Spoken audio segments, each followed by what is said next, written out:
Мен білемін, Барселона клубының Алессандро Бастони туралы көп айтылып жүр, бірақ бұл тақырып әлі де өзекті.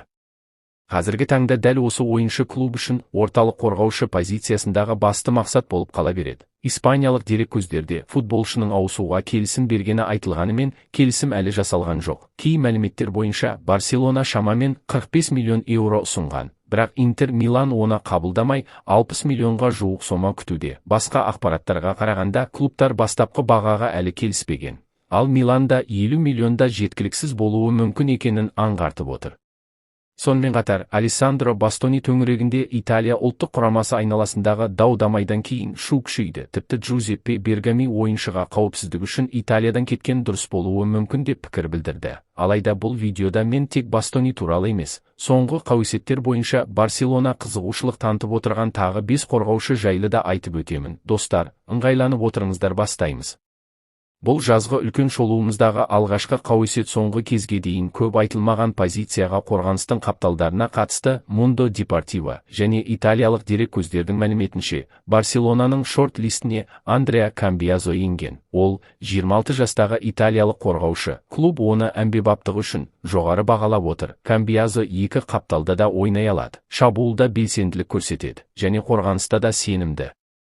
Бұл кездейсоқ емес. Клуб жазда латеральдар мәселесі қазіргіден де маңызды болатынын жақсы түсінеді. Жоау Канселу тағдыры әлі толық шешілмеген, ал Эктор Форд бойынша арендадан кейінгі болашағы белгісіз. Қорғанысты қайта құру процесі спорттық бөлімді алдын ала ойлануға мәжбүр етуде. Бұған қоса, осы маусым Алехандро Балде мен Жюль Кунде қатарынан жарақат алған кезде команданың қаншалықты қиын жағдайға түскенін көрсетті. Осы тұрғыдан алғанда, Камбиазо бірнеше мәселені бірден шешім қабылдай алатын ойыншы ретінде көрінеді. Биылғы маусымда ол 39 матч өткізіп, 3 гол соғып, 4 нәтижелі пас берген. Италияда оны тек қаптал қорғаушы емес, қорғаныс пен шабуыл арасында тепе-теңдікті сақтай алатын заманауи ойыншы ретінде бағалайды. Дәл осы қасиеттері оны Ханси Флик талаптарына сай көпфункционалды футболшы ретінде тартымды етеді. Енді ең маңызды мәселе баға. Әдеттегідей, дереккөздер әртүрлі мәлімет береді. Бірінде шамамен 30 миллион еуро делінсе, енді бірінде 50 миллионға дейін жетеді. Mundo Deportivo италиялық баспасөзге сілтеме жасап, Ювентус Камбиазо үшін 50 миллион еуро сұрауы мүмкін екенін жазады. Ол команданың маңызды ойыншысы және 2029 жылға дейін келісім шарты бар. Бұл Барселона үшін әлдеқайда күрделі жағдай. Сонымен қатар, Ювентустағы жағдайда қызық. Жазда үлкен қайта құру болуы мүмкін. Сондықтан егер ірі ұсыныс түссе, трансфер мүмкін емес деуге болмайды. Өткен жазда Манчестер Сити клубына өтпей қалғаннан кейін, ойыншының болашағы туралы әңгімелер қайта жанданды. Бұл белгілі бір жағдайда трансферге мүмкіндік тууы мүмкін деген сөз. Қысқасы, Камбиазо өте шынайы әрі логикалық трансферлік нұсқа. Бұл жай ғана кездейсоқ шыққан есім емес. Бұл тәжірибелі, қалыптасқан, Барселонаға функционал тұрғысынан сай келетін ойыншы. Бірақ мәселе бағада. Құны тым жоғары болса, қызығушылық қызық нұсқадан тым қымбатқа айналуы мүмкін. Ал сіздер бұл туралы не ойлайсыздар? Міндетті түрде пікірге жазыңыздар. Видеоны лайк басып, каналға тіркелуді ұмытпаңыздар.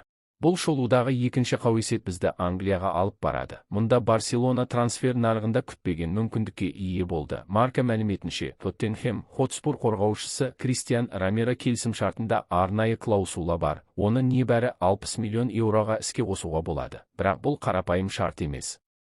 Ол тек 3 клубқа ғана арналған: Барселона, Реал Мадрид және Атлетико Мадрид, ал басқа клубтар үшін баға шамамен 70 миллион еуроға дейін жетеді. Бұл ақпарат әсіресе Тоттенхэмнің қазіргі жағдайын ескерсек, өте қызық көрінеді. Лондондық клуб ауыр маусымды бастан кешіп жатыр және турнирлік кестеде төменгі аймаққа жақын орналасқан.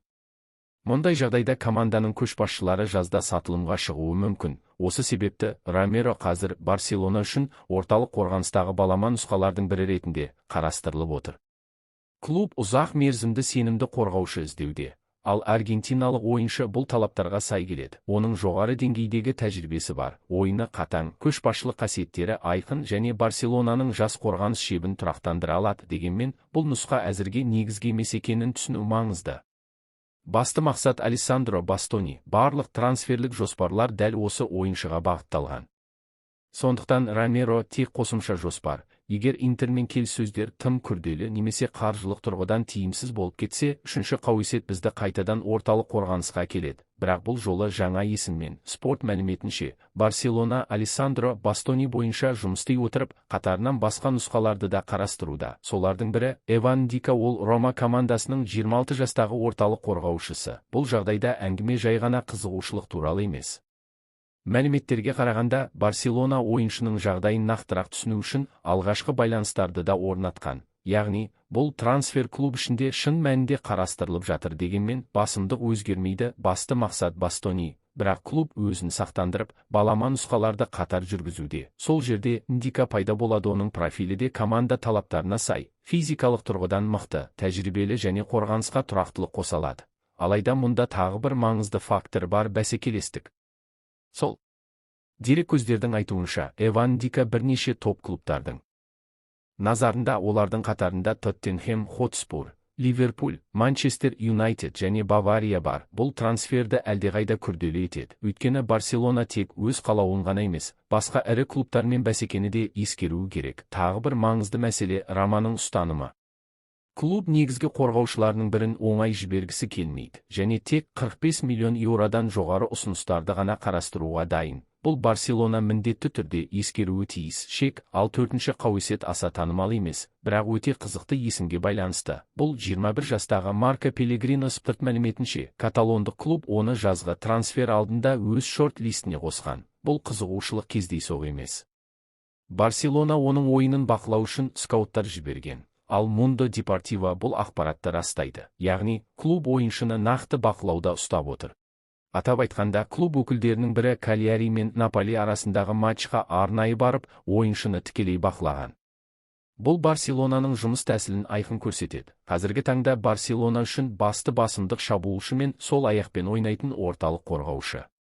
Тек осы міндеттер шешілгеннен кейін ғана клуб басқа позицияларды күшейтуге қаржылық мүмкіндік бар жоғын қарайды. Сонымен қатар, клуб түрлі сценарийлерге дайындалып жатыр. Себебі қорғаныстағы кейбір ойыншылардың, соның ішінде Алехандро Балде мен Жюль Кунде, болашағы толық шешілген деп айтуға болмайды. Сондықтан қорғаныстың қапталдарына жаңа кандидаттар үнемі қосылып жатыр. Біз бұрын Андреа Камбиазо туралы айтсақ, енді бұл тізімге Рауль Вилланова қосылып отыр. Оның басты ерекшелігі өте қозғалысты, оң аяқпен ойнайтын, бойы 187 см болатын ойыншы. Ол бірден бірнеше позицияда ойнай алады. Mundo Deportivo мәліметінше, ол тек латераль емес, қажет болса орталық жартылай қорғаушы немесе шабуыл қапталында да ойнай алады. Бастапқыда ол вингер ретінде дамыған, кейінірек төменірек позицияға ауыстырылған, бірақ доппен жұмыс істеу және шабуылдағы қабілеттерін сақтап қалған. Қазіргі таңда ол Кальяри сапында Аталанта клубынан жалға берілген ойыншы ретінде ойнап жүр. Осы маусымда ол 29 матч өткізіп, 1 гол және 4 нәтижелі пас авторы атанған.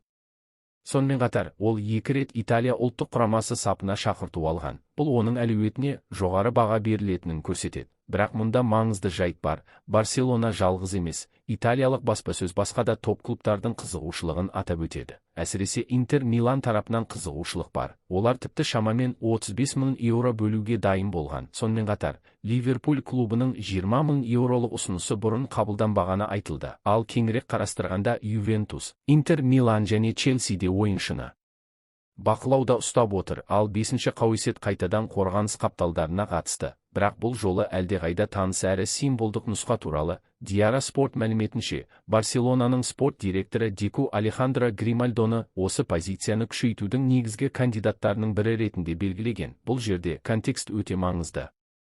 Әңгіме жай ғана лайықты ойыншы туралы емес, клубқа жақсы таныс футболшы жайлы болып отыр. Себебі ол Барселонаның академиясы Ла Масия түлегі, жалпы жағдай логикалық түрде қалыптасып отыр.